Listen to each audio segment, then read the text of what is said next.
What's up, everybody? Welcome to a kind of SSPN post game because the game's still going on, Ethan. Ay, ay, ay. Well, I guess actually now I go It's look at over the box now. score. It is over. So the time that it took of when we were in here not watching the end of the fourth quarter because this was just the most atrocious game of the season, not just Mm. for the Spurs, but probably like when it comes to watchability, this is probably the worst game of the year overall for the NBA season. And obviously those are harsh words, but the context of that is Jeremy Sohan, Charles Bassey, Kem Burke, who is still, I mean, did we even trade for him?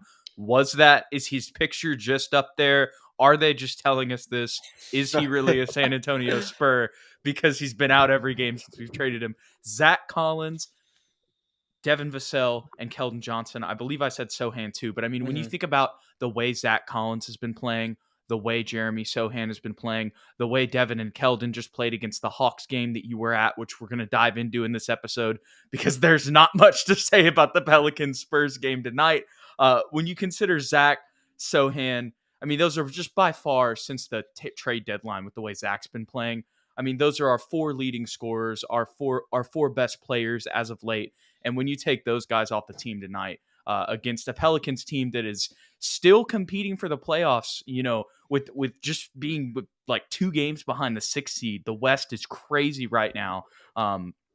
With like those 4 or 5 or 6 teams that are Mhm. competing, for all being whether you're in the play-in or just out of it. It was going to be a blowout, basically. Yeah, we just didn't have anybody to create space, man. It was just a really rough game to watch from start to finish. Like, if you just look at the box score, you're like, hey, Mamu had a good game. And it's like, yeah, like 25-3. Like, yeah, it's not bad, but he struggled too. Like, nobody played a Yeah, great game. It was just a product of, like that you is an said, not having inflated a, box yeah, score. I can't most believe definitely. looking at that right now. Like, and with that being said, he still played better than a Yeah. lot of people played tonight. Like him and Trey were definitely the two best people out there. So I don't want Hmm. that to be taken away also. But there's a reason, like the reason Malachi and Romeo shot so poorly tonight. I mean, really, you can go down the entire bench as well. The reason everybody shot terribly is because, I mean, nobody really knew what to do on offense. On Mm-mm. multiple occasions, people were like, Barlow ran to a spot. Devontae had to tell him to go somewhere else. Trey ran to a spot one time and had to tell, I don't even remember who it was. I think it was Romeo. He had to tell him to go to a different spot. Without the attention that Devin, Keldon, Sohan, and I mean, as of late, Zach have been attracting offensively, Yep. it's very easy to kind of just force Romeo Langford or Trey Jones or KBD or Champagne or whoever it was tonight into one-on-one situations. And when you're going to force this Spurs team to play isolation basketball against this Pelicans team, which like actually has all-stars on it, it's going to be a 40-point blowout, you know? Yeah, no one to post up, and the only person that was really the like a proven one-on-one scorer that can create off the dribble is Malachi, but he's 19 years old Right. and getting just absolutely checked by all of the New Orleans Pelicans wings that are just unbelievably tall and long. Herb Jones, Brandon Ingram, Trey Murphy the third, Najee Marshall. Like there was no way he was going to be able to score because all the attention was on Malachi and Trey can maybe draw two off pick and roll situations, but like he can't really pull up from mid range. You know, if he gets to the cup, maybe he could We finish. had the But Trey and Mamu pick and roll or pick and pop. I mean, yeah, that that's was why pretty they much were the the only that weapon that we had. that was why they were the leading scorers. Yes, yes, very well said. And the only thing, the one quote I want to leave you with about this game, Jude, and then I'll let you Okay. finish it off. Romeo, Romeo, wherefore art thou, Romeo? Yeah, man. I mean, it's just like all of Oh, these guys play off of the players that were injured tonight. yes, yes. That's really just what it came down to. And this team, like, I mean, this team is probably going to beat the Spurs when the Spurs are fully healthy. And so Hmm. when it's these guys, God bless them, they're just not ready yet. Like Mm-mm. Barlow's not ready for this situation yet. Blake Wesley is not ready for this situation yet. I mean, Romeo, that's where it comes with the "Where art thou?" That this is kind of a tough look for him, but also I still don't fault him that much because it's like, if he has better talent around him, like he's probably going to have a way more efficient game. But this does kind of expose him a little bit to an extent still. Yeah, not really too much to say about this one. Good Lord. Just put us out of our misery, Like Jude. Champagne, right? Just came off a great game that you witnessed. This is a great segue into the Hawks Yeah. game, Ethan. We're getting off of Excellent. it, I promise. Excellent. Just hurts my heart. Like But like, dagger. right, he just looked. Everybody was out of rhythm, completely out of sync. I mean, he airballed, and we know that. Like, just go watch his G League tape, or go watch some of the other Spurs games where he's come in and randomly hit a couple threes. I mean, like, he's had 40-point games in the G League, but where it's because he's just out there sniping. He was completely out of rhythm at the things he did well. And that's just because, once again, the nature of the situation. But he played well against the Hawks, Ethan. Give us your report from the comeback win against the Hawks against What? DeJounte.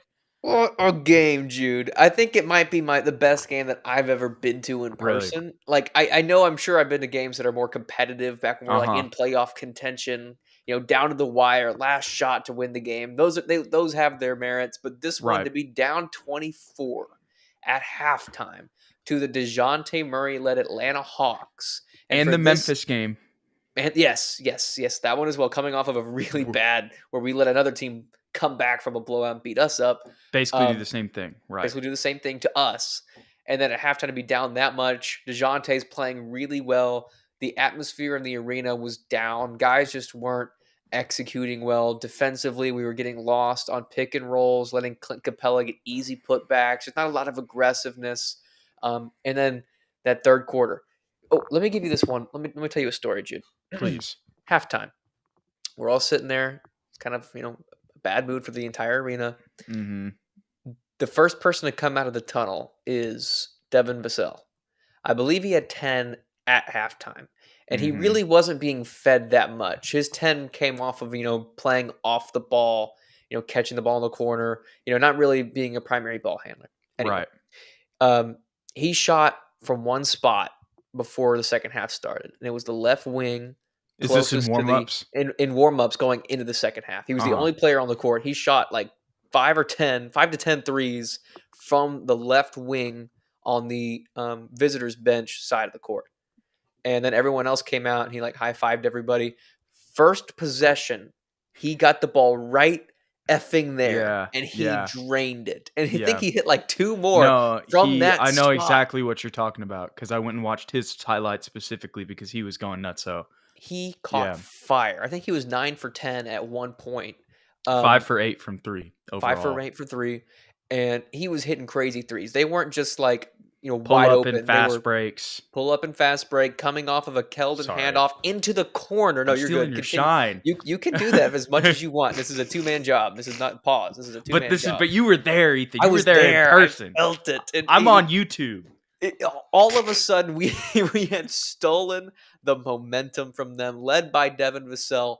And then for a brief moment, it felt like, okay, well, the Stars are going to come out of the game and Atlanta's going to do what they do because they're a veteran squad led by Trae Young and DeJounte Murray. They'll take back over. Like, that's what they're supposed to do. They're going to be able to do that. Mm-hmm. But our bench guys were able to hold down the fort, keep it within like 4 or 6. Keldon comes back into the game and he goes crazy too. And he's getting to the cup. He's finishing with aggressiveness, getting pushed to the ground. Yeah. He got beat up a lot in that game. He was on the ground more often than he wasn't. But to get 29 points and 12 he had boards, to play the 5 4. assists. Yeah, he did have to play the 4 a lot. And he was playmaking for others, and he was being aggressive, getting to the cup. And then Zach Collins finally came along for the ride as well late in that second half. He finished with 19 and 8. I remember going into halftime, my dad doesn't really know the Spurs players all that much. So he was like, who's 23? And I was like, Zach Collins. And he was like, we got to get him out of the game. And I was like, no. I was like, he's our best center. And he's right now you don't understand. He's crapping the bed. You're like, Bassie's out, man. Mama Kelishvili's all we got after that. Zach just went crazy, bro. It's like he heard my dad talking crap because he went crazy in that second half as well. And What's the Atlanta your dad Hawks say? I told him, like, how about Zach finishing with 19? You wanted to pull him out of the game, and he was like, yeah, he played well. Do Played you like well. his 2 blocks, 3 steals, 2 blocks, 3 steals. Yeah, putback slam, and 8 it was boards? like Yeah. 6-point game in the fourth quarter to put us up 8, or maybe it was up 10. I can't remember. Mm-hmm. Um, but to win in that manner, to stay composed, for Pop to kind of bring these guys together, and for our 2 best players to really lead the charge, Jude, it Mm-hmm. felt so good, and it gave me hope moving forward. It's like, these are 2 cornerstones. We're gonna bring in another top 3 pick. Jeremy didn't even play. Zach Collins is on the friendliest deal of all time. Mm-hmm. Like, I know we won't be playoff contenders next year, probably not even the year after, but suddenly that play-in spot, that 10, 11 seed looks a lot closer. Right. And hopefully, knock on wood, Depends this rebuild on won't the last as lottery. long. Yeah, Right. it All does. depends on May 16th, man. Oh my Oh, gosh. Because goodness. there's so many simulations, dude, where we could be in the 5th seed, or I say the 5th seed, the 5th pick, excuse me. Yeah. In one of the, like, one of the top 3 teams is going to get, like, Ronnie. They're going to get, screwed Yeah. a little bit. Like, it's Yeah. just, that's the lottery. So are we that team? I mean, the good news is you're still going to get, I mean, a real top tier player. Like, it's going Mhm. to even be, I mean, think about Sohan. We're going to be picking 4 spots higher than that.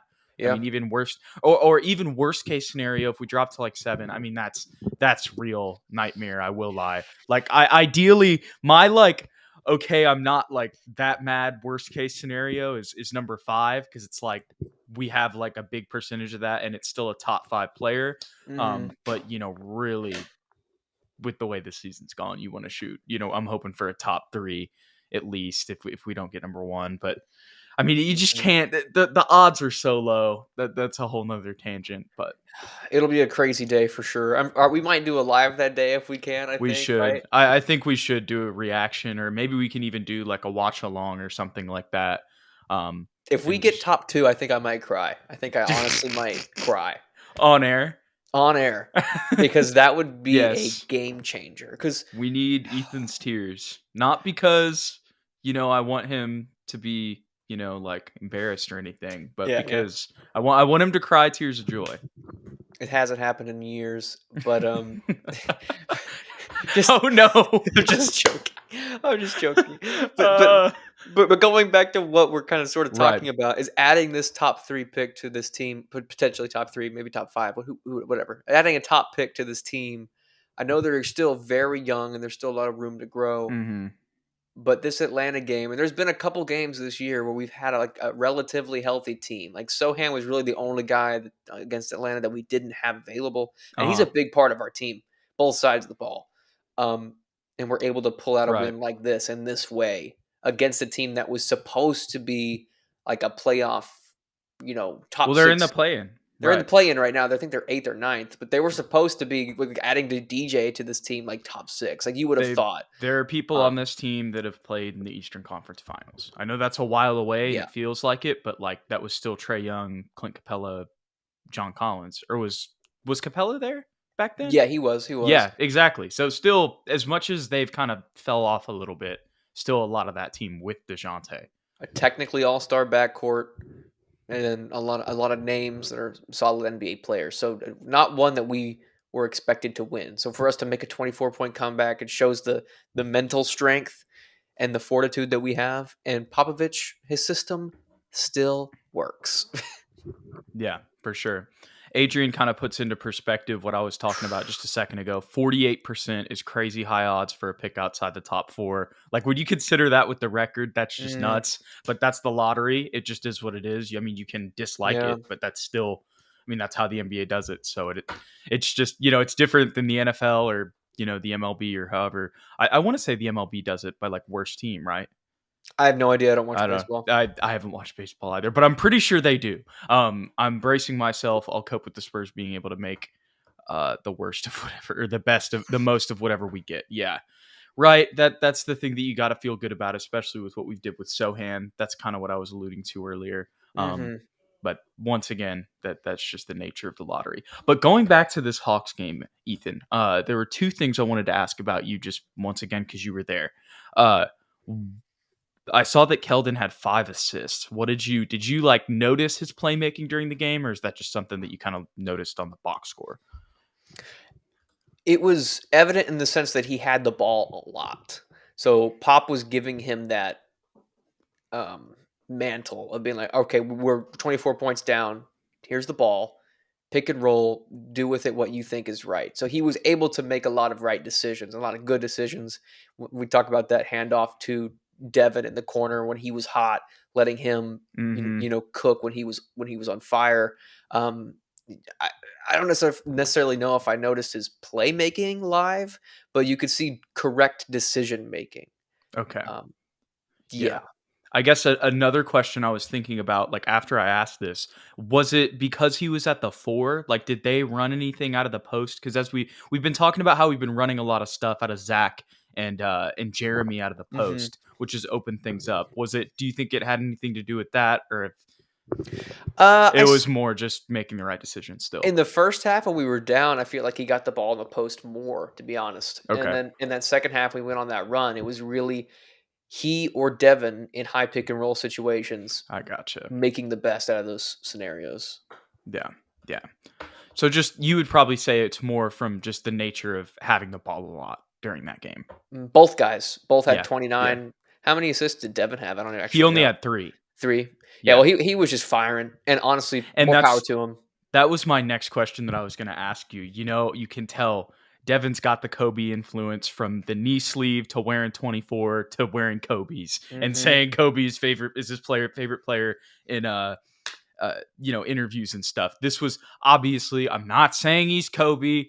Don't come in here and think that that's what I'm saying here. But this was a Kobe like stat line in the Yeah, fact that he just went out and got buckets, plus 11, 29 points, 3 assists, 2 rebounds. But the thing I love to see too is while he didn't, he knew his role. He made shots in that second half and efficiently scored, and then had a block and 3 steals on yeah. defense.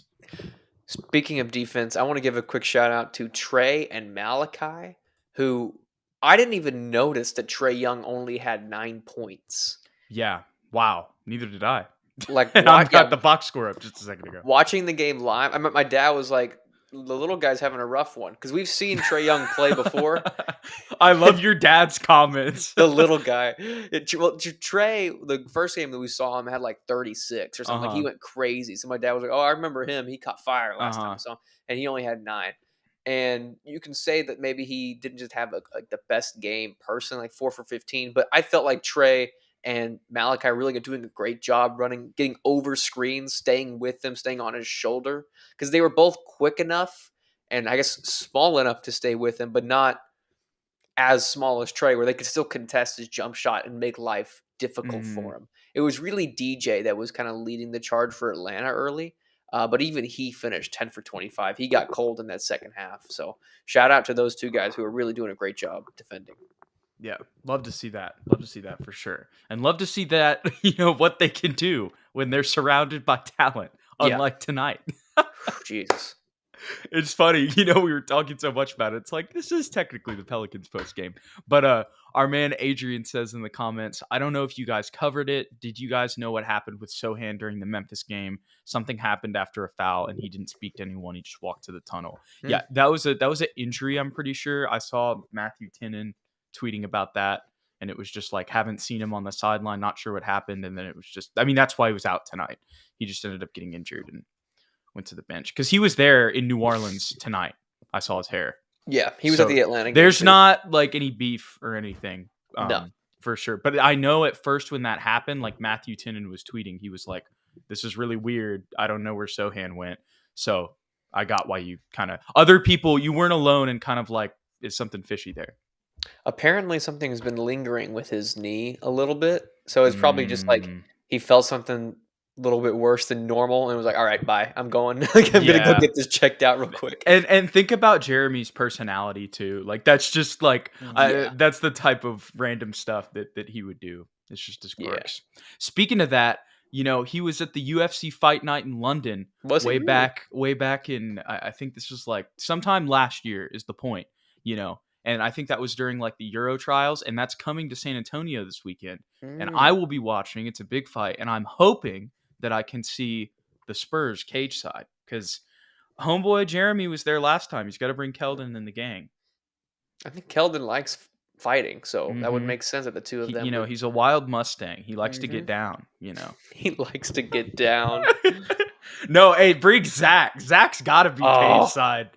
speaking of Zach, dude, Zach's so funny. I love his energy that he brings. Like when he had like a putback slam on Capella against Atlanta late in the fourth quarter, and he like was like biting his tongue, Mm-hmm. like running down the court because they called a timeout. And he was like pumping up the crowd. Keldon was too. It was so much fun. I love those guys. Oh, I'm sure the energy in that one, especially with the DeJounte return, was just awesome. Keldon was going crazy, and then tonight, Gorgie doing his best Zach impression, Oh, no. was smacking the crap out of Jonas. Oh my gosh, man, Jonas. Oh man. Tonight, like Jonas would have bullied Zach, and that's what you notice. Zach was on rest tonight because Pop was like, "I'm not gonna throw him out here with these guys." No, I don't blame Oh him. my gosh! But Heroes in the Half Court, they have another show. Y'all go check out them. They've given us all. We appreciate it. And they confirmed. Pop said it's nagging in his knees and thighs. So something to watch with Sohan. But the good news is we've only got like 10 or so game. How many? Let's see. How many games do we have left in the season? It's really not that much. I'm going to the One. I'm just kidding. no. 1, 2, 3, 4, 5, 6, 7, 8, 9, 10. Yeah, exactly 10 games left in the season. So as much as it would suck if we had to shut Sohan down, it's like if he's gonna have like this weird little nagging thing that's kind of like Devin's like chronically sore knee that they called. At least it's at this point in the season.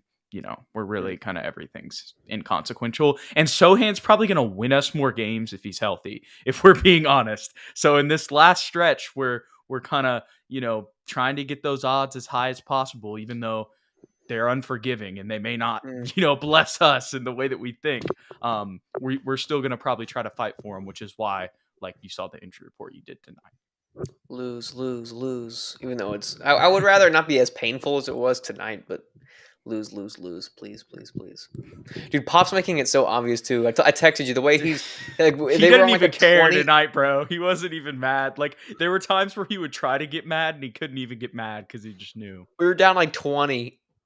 he was sitting on the bench. We had given away like 2 fast break steal dunks, and he crossed his knee. He had his knees crossed and his hands clasped, just on his lap, leaning back in his chair, just without a care in the world. I'm like, that's not the Pop we all know and love. He knows what he's doing. He knows what he's doing. Oh my gosh.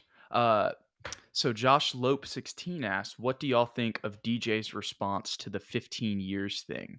I'm not sure what this is in reference to. Do you know, Ethan? Mm-mm. The only thing I saw was that he said that like he was just thanking San Antonio, but I didn't know about a 15-year thing. Yeah, I'm not sure what you're in reference to, too. If you want to try to explain it more in the comment, like send another comment and tell us, we can maybe answer then. But yeah, I'm not sure. I saw that like he said more stuff, but it was all just like good stuff. And Ethan told me that the reception was warm. So yeah, for all of the Steven Jackson stuff, like I still have love for DeJounte. I haven't taken down his jersey yet. Expose me, or I'm exposing myself. But like hey, like pause. there's pause. Primo. Oh my god.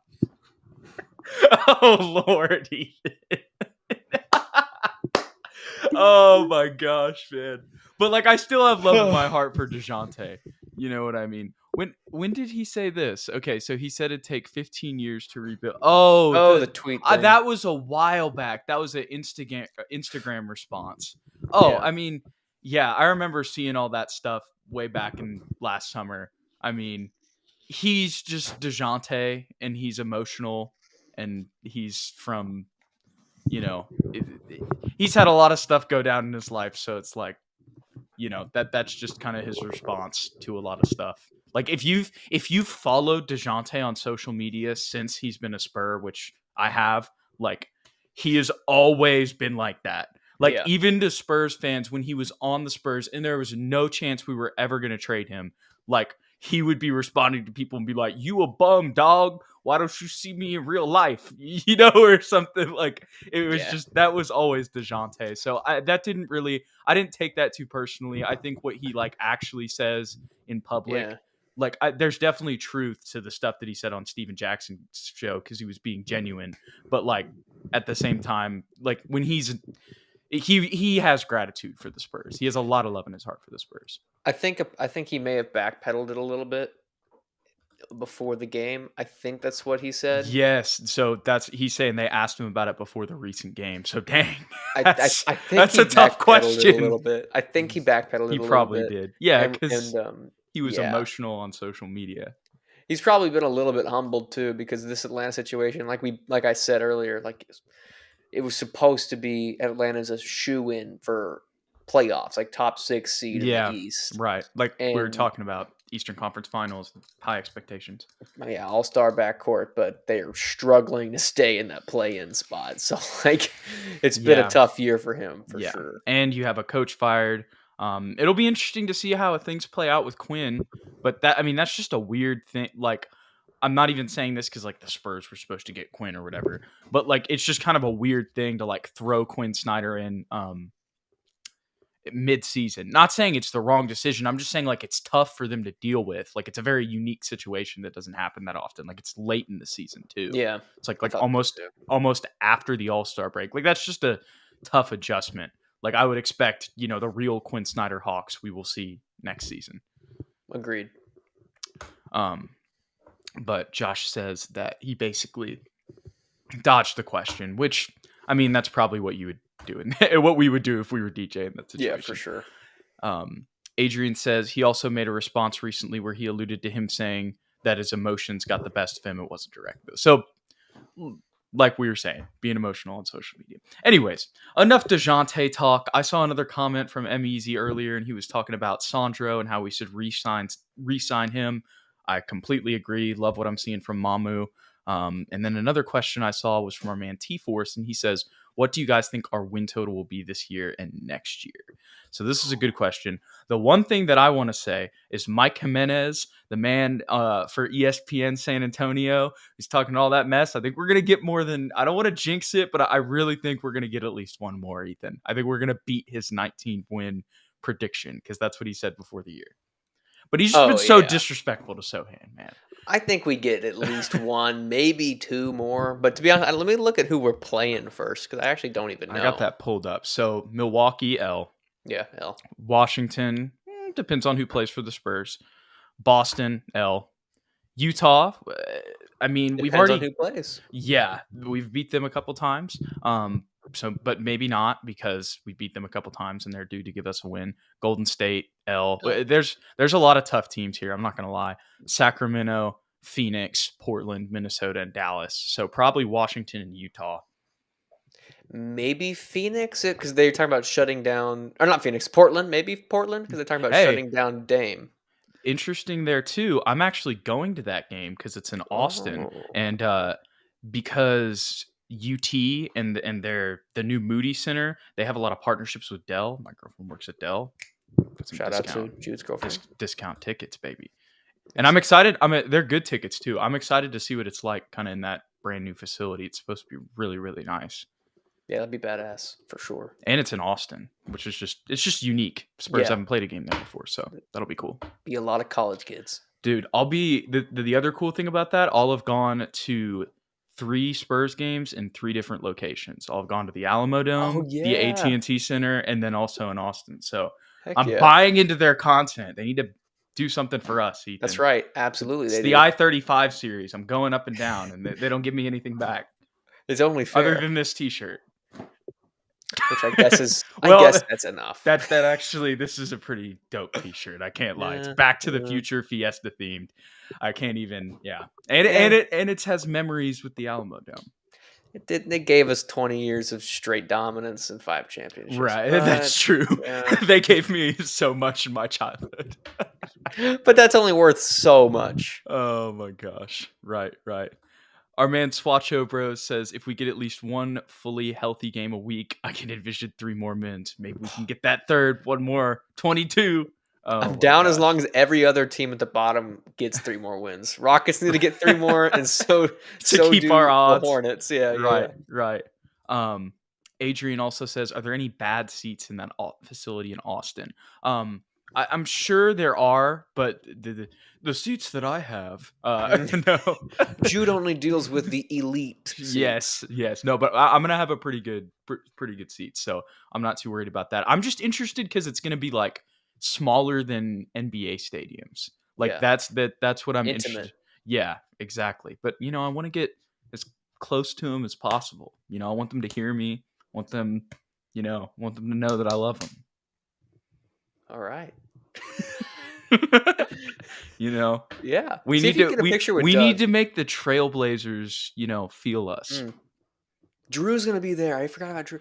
My boy, bring your poster. See if he'll sign it again.